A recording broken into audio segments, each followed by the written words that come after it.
Tired today. It's my Monday. I don't know how you guys deal with your Mondays, but second live of the day. The first one was awesome. It was Monday morning live stream. I got to say thank you to everybody who was there. We covered all the bets that took place this weekend. I covered our hits, our misses. Now, we'll see how long I keep this one open. Usually I'll stay live for about an hour. I wanted to leave this second live as an opportunity for you guys who missed the first one. If you want to talk about anything, if you want to bring up anything specific. We have fights coming up though. We have the Contender Series in 2 days. We have the NFL, which I haven't had much time to do any work on. You know, this is a boxing channel, but in our Discord, we do have some NFL. We have an NFL channel, college football. And we got fights in Australia Thursday. So my Thursday night here in Australia, your Wednesday in America. I already have a parlay cooking, so I have to grab my laptop real quick.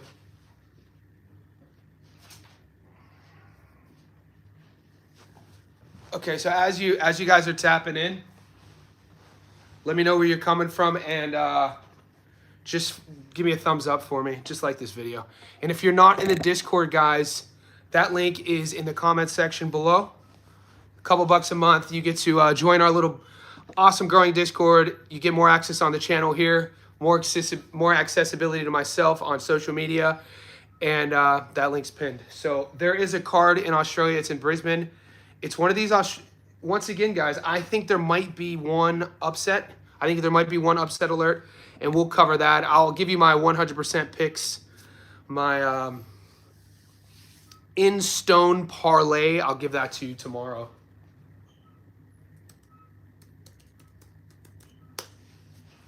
Okay, let's see. Yeah, I don't expect this one to be too busy.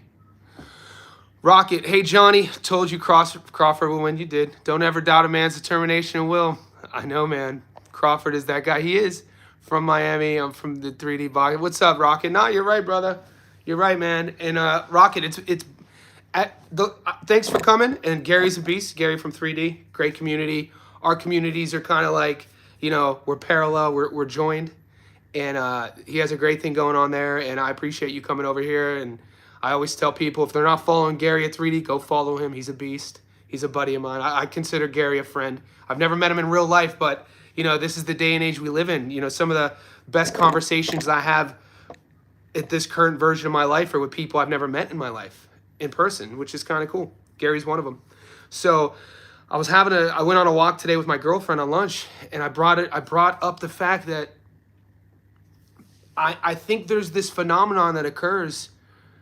And if you guys remember studying, for a test, or you know you're prepared for a test, and you're going through it, and you might have overstudied, and you're like second guessing knowledge that you already know.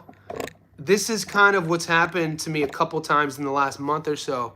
It happened to me, which I picked the winner, and then I sit and I watch so much tape, and then I flip flop. So maybe I'm just going to start doing a parlay called Johnny's Flip Flops. because I originally picked Seb Fundora and I flip flopped. Bud's my favorite fighter, flip flopped. So yeah.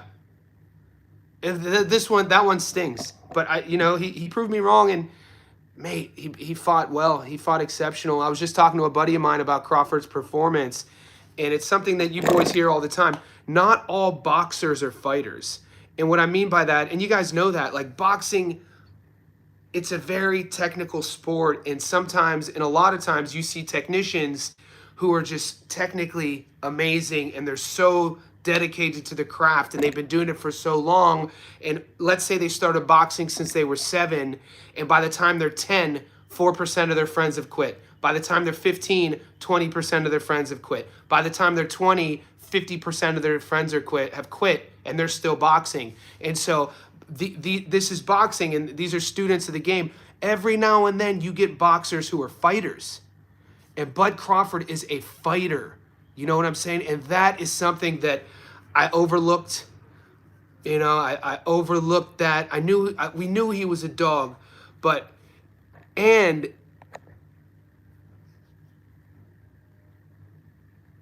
I didn't expect him to be able to frustrate Canelo either.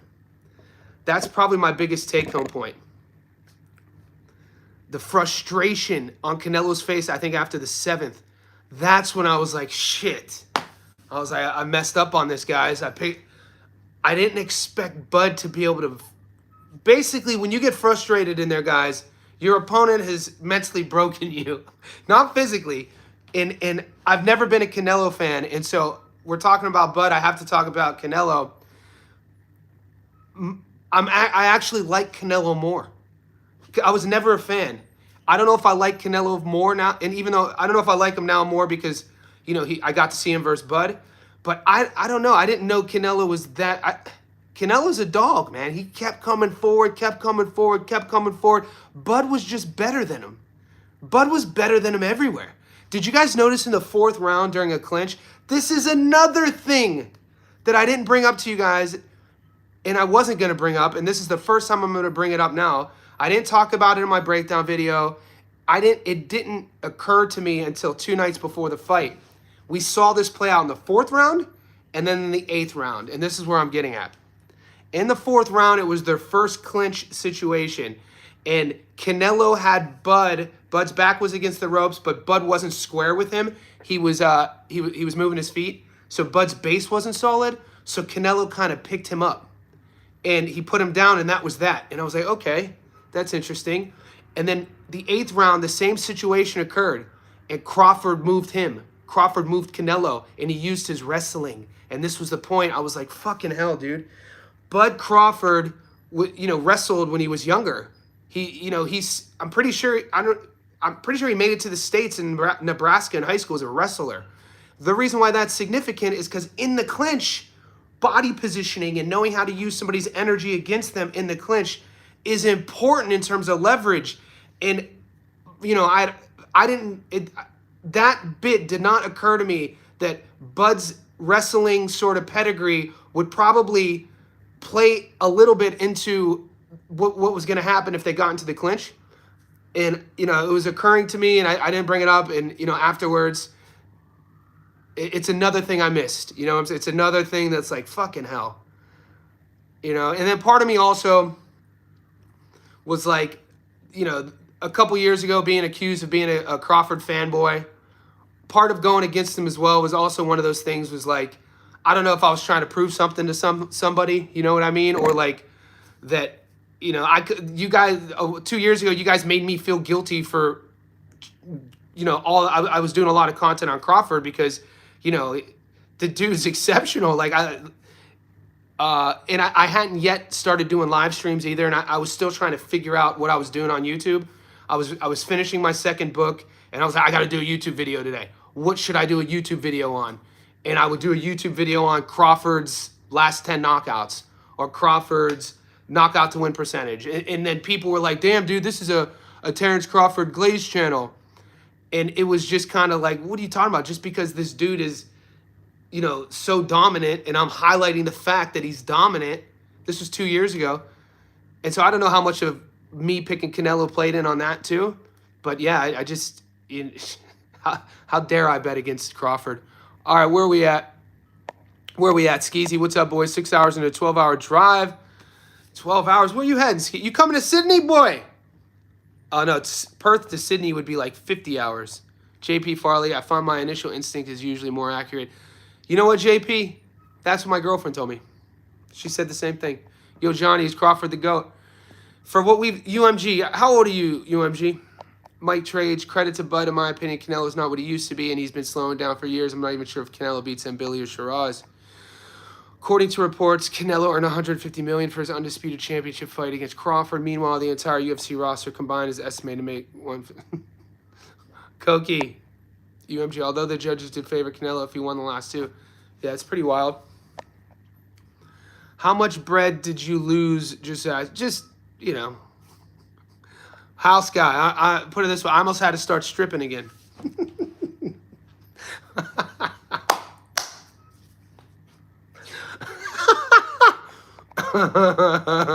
Koki, Crawford was walking Canelo into a path. This was a directional angle path, and it neutralized Canelo's body shot and hooks because Canelo couldn't hit from his range. Crawford optimized. Dude, Bud was great everywhere. Rocket, who took off a year to get his body acclimated to the weight. His team had been studying Canelo for a while, right? No, 100%. Bud smiling and the crowd roaring throughout the fight after landing slick combos would have been absolutely demoralizing. 100% Skeezy. JP Farley, I noticed that, too, Bud bullied him in the clinch. Canelo looked like the one moving up in weight. You think Crawford can beat Mabili? Oh. Oh, yeah. Oh, yeah. 100%. I think that style... Look how good Crawford is still backing up, fighting off his back foot, timing, counters, his speed. Yeah, there's no way Mabili... That fight's not going to happen. I think if Crawford... Let's just stick to boxing, potential boxing matchups. How many 6th division world champions are there, guys?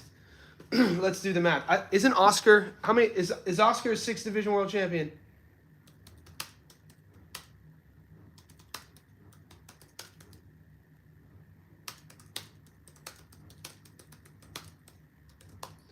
I think he's 6. 6, yeah. So Oscar De La Hoya is a 6th division world champion. There's not a lot of fighters above that, right?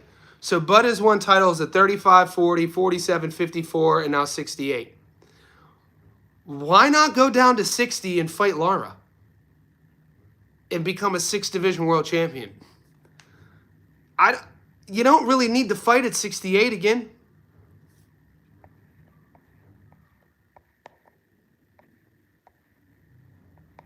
What's good, DJ? DJ Green, my guy. Ron, fuck them haters. You knew what Bud was to say, what you know, they're haters. Ron in the house. Rocket, you know what's crazy, Johnny? I'm glad you know Crawford is special. Muscles said it. Nah. Muscles, I think Muscles was trying to convince himself about his bet. No. Obviously, my reasoning was you know, and Rocket, I brought this up earlier in my first live stream, was the fact that as a young kid, you know, I'm 7 years old playing 4 sports, played football, baseball, basketball, and box as a 7-year-old, and played those sports up until, you know, college years, and then I played just one after that. But I was always a small guy. I didn't go through puberty till I was 16 or 17. So I was always an athlete who had to rely on speed, reflexes, and size was never an issue with me. I never made it a size thing. And so looking back once again, another huge error that I made was thinking that it was just going to be the size difference that Canelo was going to be able to get past Bud's speed and technique just with his size. But come on, guys. Did anyone expect Bud to look that good, though? Be honest. I need you boys to be honest with me.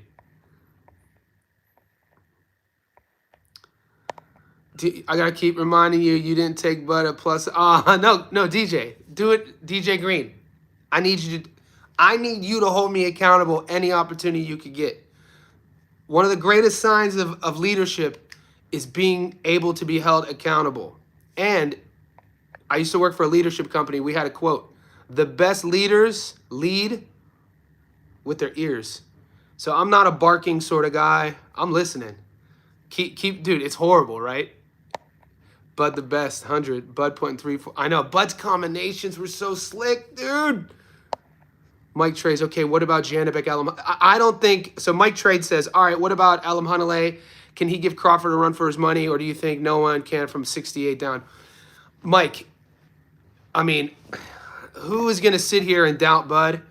Just based on, I don't think Crawford would even fight Janibek. I don't see value in that fight. At least if he fought Lara. I mean, we know Alam Hanalei. Alam Hanalei's a monster, dude. Young. I don't see, he's not a household name. At least Lara is a guy, I'm talking, like, if they want to frame it this way, Lara is a guy that some people said beat Canelo. So you could do like a Canelo revenge tour. I mean, they won't do it, but you could, you know, Bud could, you can market it, you know, going down and, you know, fighting the guy that, and leaving in no doubt, taking Lara's belt at 60, becoming a 6th division champion, stopping a guy that most people said beat Canelo. So I not only beat Canelo, I also stopped a guy that you could do it if you wanted to. I think that would make more sense than fighting Janibek Alam Hanalei. You know, so that's just my opinion there. He stops Mabili late. Crawford loves, dude. And Crawford's, the thing about Billy is everything is coming at one speed, you know? Bud will be like tap and wait. Tap, tap, tap, wait. Tap, wait, boom, boom. Like, dude, Crawford, fuck, dude. He looked good. His combinations last night. And notice his level changes, you know, especially when he got comfortable, when he realized Canelo couldn't hurt him from like the 9th round onwards. Bud from the 9th round onwards, when he was fighting and not moving as much in the pocket, he would stay here and then he would drop. And he would stay there from that level and tap, tap, tap, angle here. He was doing so much nice work right in front of Canelo. And Canelo couldn't touch. Mate, Jesus Christ, he looked good. He looked good, man. Hey, you got down on me. Bo's going to be Gracie, man. I'm wrong, brother. Hey. Skeezy, Bud would easily snatch something at 60. Yeah, why not, Skeezy? Why not become a 6th division world champion? I'd love to see Bud versus Lara. That's what I'm saying. So I don't know if fight fans, we want to see that. Bud should retire and run into the sunset. I think there's a few bags left, though, underground. I think there's a couple bags left for him, like big bags. He could probably get like something big, too, if he, like... Maybe, what aren't we thinking? Like... Because people are talking about that Ilia Topuria fight, and I'm not spreading rumors. One of our guys in the Discord, one of the boys who is a Johnny Says insider, he's in our Discord. He was at the fights last night. He's so connected with that camp. You know, he was with Bud's dad, right? He sent me a message that said Crawford was fighting Topuria next. So, I mean, I know Ilia was trying to manufacture shit talk online, and Ilia, a 45 champion, everyone says that Ilia has the best boxing in the UFC. He just vacated at 45, and he's going up to 55. So that's just what I heard. Would that be the biggest fight he could get at the moment? Could you imagine Bud versus Ilia at the White House? Having like, because so Dana's involved. Maybe you heard it here first, but so Dana's involved obviously with boxing now. Duh. I mean, we just saw what happened last night. Trump announces 3 months ago they're going to do Fight Week or July 4th at the White House, an event. Connor's putting his name in the hat to fight again. John Jones is putting his name in the hat. But people are thinking that it just has to be UFC MMA fights. Imagine a crossover fight on that card between Ilia and Bud at the White House. Let's go. You heard it here first. That's little sneaky, conspiratorial Johnny Says Boxing insider, little sneaky info. Where we at? David, respect your takes. When you said Crawford doesn't box and has never outboxed someone since Puzzle. I know, mate. David, I was trying to lie to myself. David, I was trying to lie to myself. And when I said outboxed, see, this is something I tried to clarify on my live stream with TJ from Chilltown, David. Was when I said outboxed, I meant having to, because you saying outboxed, we first have to identify and define what is boxing, right? It's such a broad term.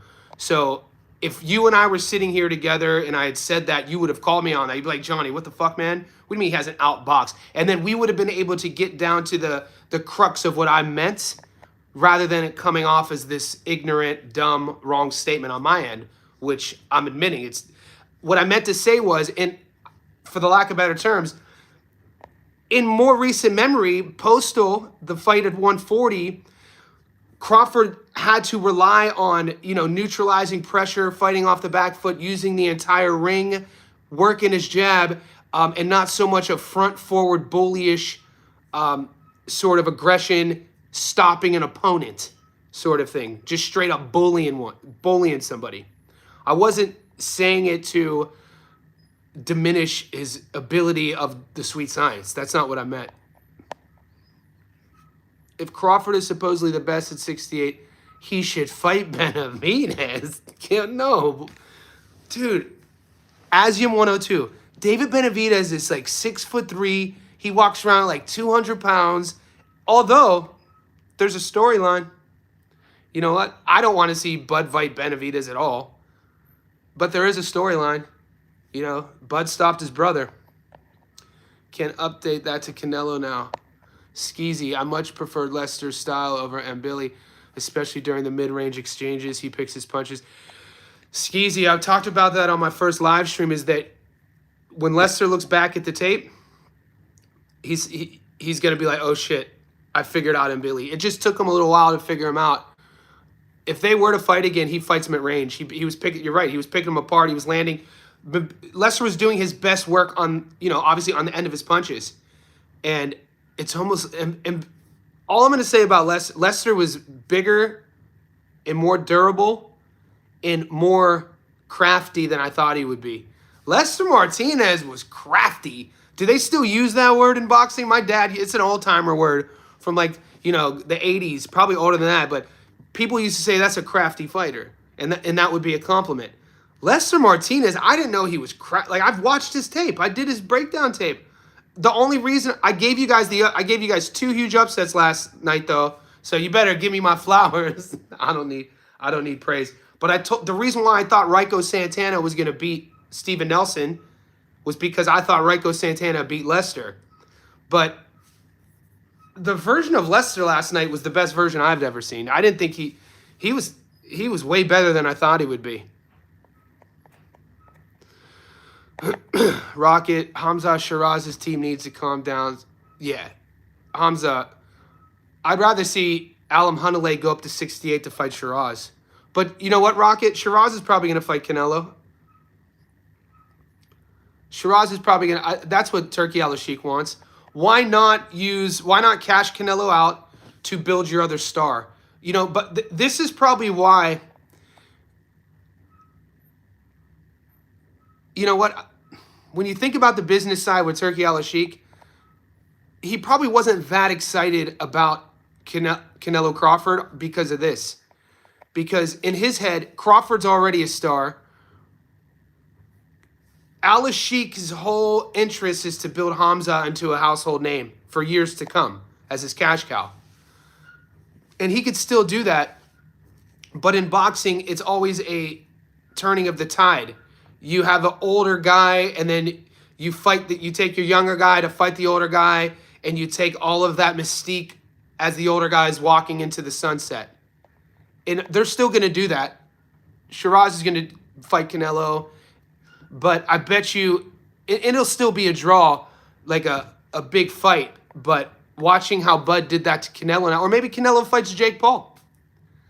You know, if I'm Canelo now, Canelo just got proved. Bud just basically, I bet you, you know, and this is not shocking, Bud and Canelo are going to be friends for life.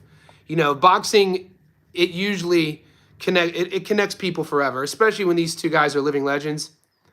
So what Crawford probably taught Canelo last night was like, look, like your skill, neither guy is in their prime, but it's probably like fighting at the highest level. Those days are gone.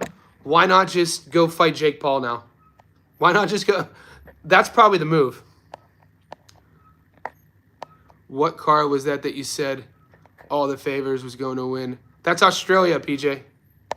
But JSY, that's how Mabili fights, though, bro. Mike trades Bud, great, but he better not go messing with Benavidez or Bivol. No, he won't. No. He's not going to fight at light heavyweight, guys.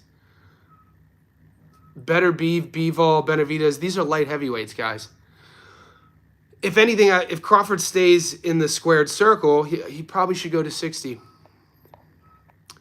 DJ Green, I always had Lester. Lester was going punch for punch, but Mabili wasn't bad at the draw. Yeah, I'm not mad at the draw either, boys. Shout out to Breaking Bad Boxing, my boy Nick. Breaking Bad Boxing, if you don't follow Nick from Breaking Bad, go follow him on YouTube. He does great breakdowns and predictions. He's a Johnny Says Insider. He's in our Discord. He not only picked the draw. This fool did a great breakdown, and he sold me on the draw, and the draw came through. Hats off to Nick. Breaking Bad. Yeah, my boy going with the rematch, but I gave it to Mabili by an inch. Me too. I had Christian by an inch too, Ron.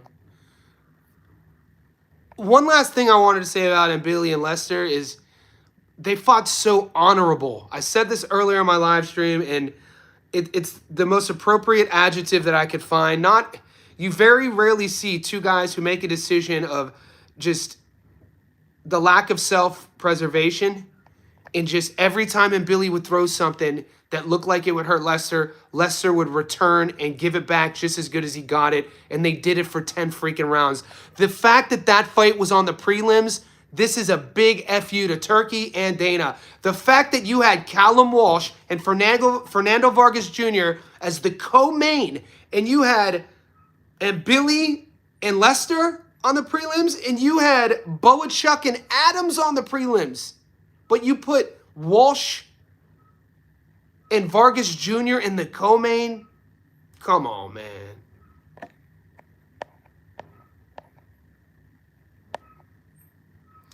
Chaz V, do I think Shiraz beats Canelo? That's what they want, Chaz. That's the plan. That's the plan that's in place, that Shiraz beats Canelo. David, I think Crawford can beat Hamza, Bivol, and you think? Hold on, dude. Come on. All right, this is. I have to put a stop. Guys, Crawford is not fighting a light heavyweight. Crawford's not going to fight Better Beav or Bivol. Andrew Charles, if there was any national pride amongst the American fan base, Crawford. Yeah, I brought this up. Andrew Charles brings up a valid point, man. I brought this up. I bring this up all the time. I think Hamza can beat Canelo. I mean, maybe. You know, I want to see Hamza fight Janibek Alimhanaleh. I want to see Alimhanaleh go to 68 and fight Hamza. That we probably won't see that though. But Billy was ready to go. What day is the Australian card? Yeah, PJ. Thursday night in Sydney, Australia is the Australian card. Up in Brisbane, Liam Perro's fighting. Liam Wilson's fighting. Brock Jarvis is fighting. But there is a young kid out of Western Sydney named Darren Gara-Trahella. Every time, he's young. I told you about him earlier in the live stream. I met Darren Gara-Trahella when he was, I think, 16 at Bondi Boxing Club, when his mom would have to bring him to the sessions with Tony Del Vecchio. And Tony was like, look at this kid. This dude's going to be something. And he's fighting, it's a step up against Lachlan O'Shea. So that's going to be Wednesday. John, who do you favor between Canelo and Shiraz? I mean, right now, I don't know. I don't know what you want to make of. I want to see more of Shiraz. We're probably going to see that fight, though, Mike. And I don't like throwing guys away. I don't know if Shiraz is the dude that everybody thinks he is, that the Turkey thinks he is, he's going to beat Canelo. But maybe I'm just a hopeless romantic, and I don't like throwing guys away. I don't think Canelo fought bad, dude. I thought that version of Canelo obviously wasn't the best we've ever seen him, but it wasn't the worst. That was an aggressive-ass Canelo. He came in prepared. I just think that he was kind of shocked about Bud's durability and Bud's savviness. Bud's game plan was beautiful. Perfect game plan. You know, fight him on the outside early, use your jab early, make him come to you, make him chase early. Every now and then, maybe once around from the 4th and 5th, come in the middle, feel his power, clinch a little bit, exit, get back, use the ring. 6th, 7th round, sit on your jab a bit more, throw the backhand. Sit on your jab a back more, throw the backhand, exit. Make him come to you, come back in, jab, counter. 7th, 8th round, move a little bit less, feel his power, go to the body, backhand, exit. Like, the game plan was absolutely gorgeous. And like I said, watching Bud's precision from the 7th, more from like the 9th onwards in the pocket, playing Canelo's game and beating him at his own game. Jesus Christ, man, it was mastery. Even I put in our Discord the first 4 rounds, though, between both men. Dude, rounds 1 through 4 for Canelo and Crawford, we were watching 2 masters. Dude, Canelo's still fucking so good, guys. It's just Bud. Bud's just that dude, man. Bud is just, sometimes you just aren't as good as your opponent. No matter. Sometimes you're just not as good as your opponent, and sometimes you just might be going against one of the best of all time. I'm actually thankful for the co-mains. Gave me time to take a nap. Holla, Jay. Don't forget the lackluster Saudi kid on the main card. That was not world level boxing. Yeah, Muhammad Sakil, I think. Muhammad Akalay. Not in the main card fight. I get you. No, Jay, you're right. Better beef would hurt Bud. Yeah, I don't want to even, guys, I don't want to even entertain. That's almost disrespectful to Bud to say that he would beat Better Beef or Beevol. Like, let's not, this isn't, I don't want to entertain that. I do think Bud beats Ron thinks Bud beats Beevol, but he said he's not going to. Guys, that's light heavyweight, guys. Beevol's big. Guys, think about what Bud looked like against Madrimov at 154. Because Bud struggled with Madrimov in ways that he didn't struggle against Canelo because of that style. Beevol is Madrimov 2.0 with an extra 21 pounds on him. Yeah, come on, guys. Bud does not beat Beevol, dude. Holy shit. What are we doing? What are we doing? I like Parlo knockout on that card. Yeah, Liam, their feet, guys, JP, and Ron, Ron's an Aussie.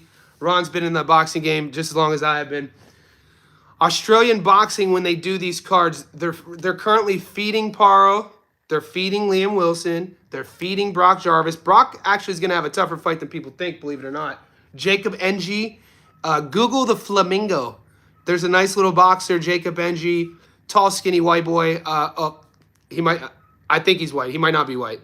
I'm serious. In Australia, I've actually been wrong on this before because it's easier to tell who's white and who's not. In America, where I come from, it's not that easy actually here in Australia. But Jacob Ng, he goes by the name of the Flamingo. He fought Billy Dibb. It was the fight in which he picked Billy up and Billy fell, and then Billy hurt his back. The fight got called off. I don't think Jacob's fought since then. I think it was during the pandemic.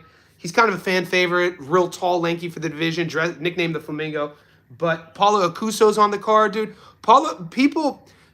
We got to see Justice Hooney against Fabio Wardley. Justice was putting belt to ass the entire fight until he wasn't, right? Even after that knockout loss, Justice Hooney, in my opinion, is still a top 10 heavyweight. Watching Justice operate, people don't appreciate how big he is with how much he's doing as a heavyweight, okay? Paulo Acuso's from that sort of same cloth. You know, these bigger Aussie boxers who have a really athletic game to them, who have a really well-rounded skill set, who can move, who could crack, who, does... Paulo Acuso is one of those names. I mean, right now, the world knows about Justice, and they know about Apataya, but I think Paulo Acuso is a couple big wins, or maybe a couple years away from putting himself in a position to let people know who he is as well. I've seen him fight a couple times. I like what I see with Paulo Acuso.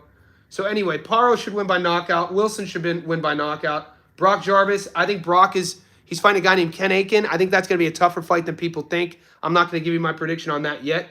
Acuso versus Dixon, I'm going to tape it. I'm going to tape all these fights. Ricky Nato. Ricky Nato is Jacob Ng's opponent. I think Jacob might be on upset alert. I got to tape it. And then it's a decent little card, boy. It's a nice little domestic card. I like Darren Garo Trahala, man. He's fighting a guy named Lachlan O'Shea. Those fights happen Thursday night.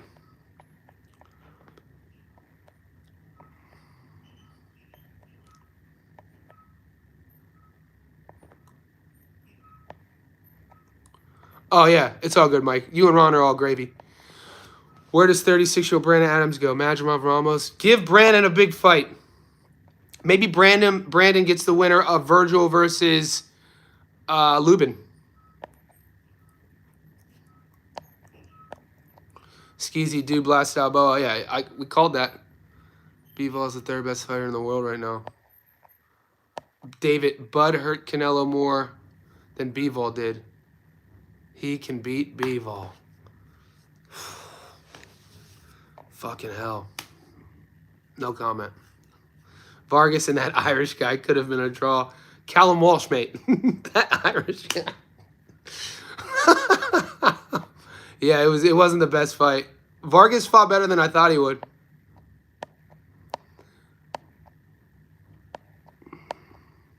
Yeah, Callum Walsh fought so uninspired. Callum Walsh's performance was frustrating. I thought Callum Walsh's performance was disrespectful for just his handlers. He just was fighting uninspired. What was his game plan? I was talking about that in the Discord. Watching Callum, at least with Fernando Vargas, you know what you were getting. Fernando actually fought better than I thought he would fight. You know, his athleticism was what was getting him, you know, got him to the finish line. You know, he only picked up boxing in his late teens, you know, comes from boxing royalty. It's Callum Walsh who had all the hype, people talking about, and we should have saw it when if you guys watched the Villarreal fight, it's why I told you not to bet on that fight.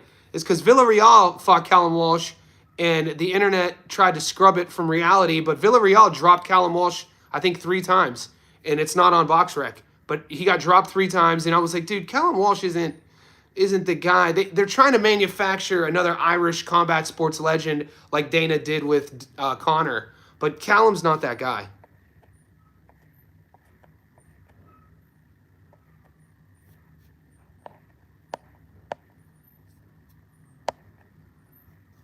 I feel like Akuso needs to be more challenged. I agree. Aussie boxers getting there. Well, JSI, this is what they do, though. Because you got to create buzz somehow before you take them on the world stage. Australia, what do we got here in Australia? 22 million people? You know what I'm saying? I think, when I lived in LA, I lived there in 2004 to 2009, I think in LA alone, there was 12 million people just in one city. Something like that. My numbers are probably, fact check me. My point is, you guys know, the pool in Australia there's not a lot to, so what you want to do is you build a record, you pad the record, you do what you can. This is boxing 101. And then you slowly, you domesticate them, and then you slowly start having them step up with, better competition, whether, you put them against veterans, and then you just see where they are.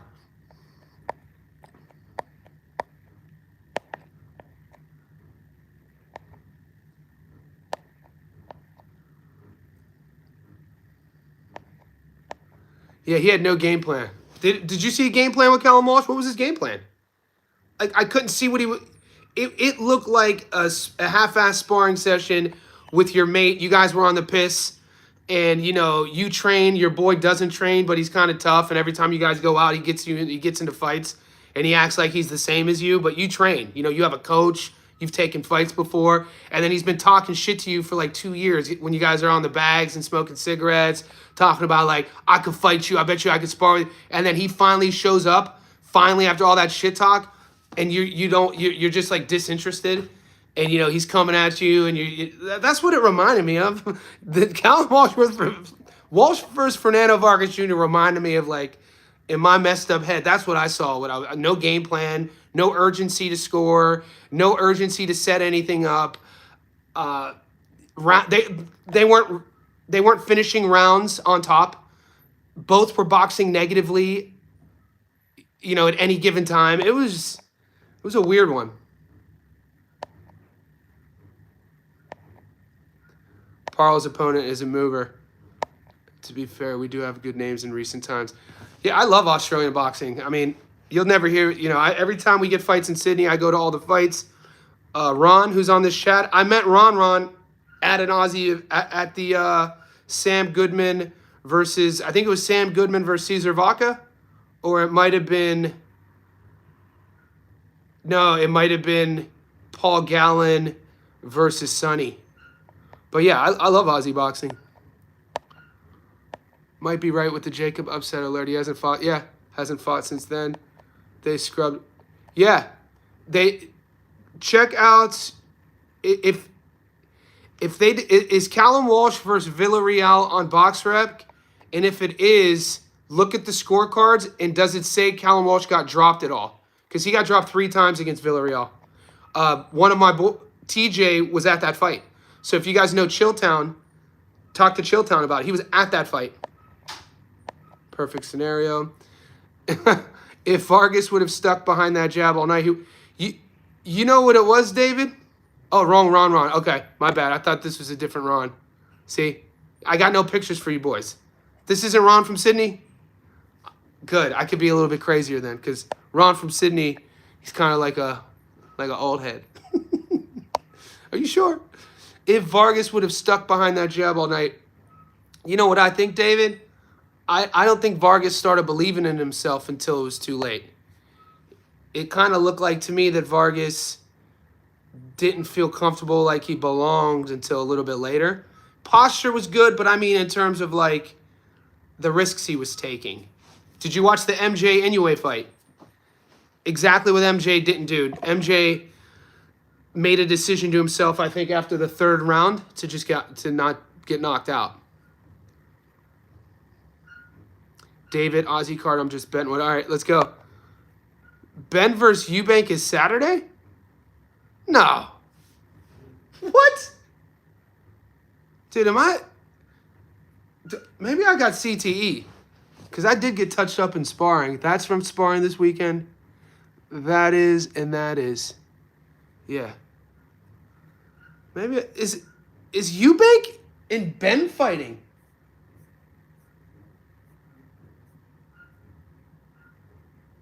No, I don't see that on my books. UMG, let's get to it. Guys, I apologize for the Dana White last week. I had so much film to do. My picks sucked. I didn't get to... Yeah. Damn, Johnny, that came from a real-life experience. What? I box. I don't know what we're talking about now. But I didn't get to do much tape last week on the Dana White fights because I had so much study to do for all the fights this weekend. So my picks sucked. But I'm going to get back on track. Let's go over them real quick.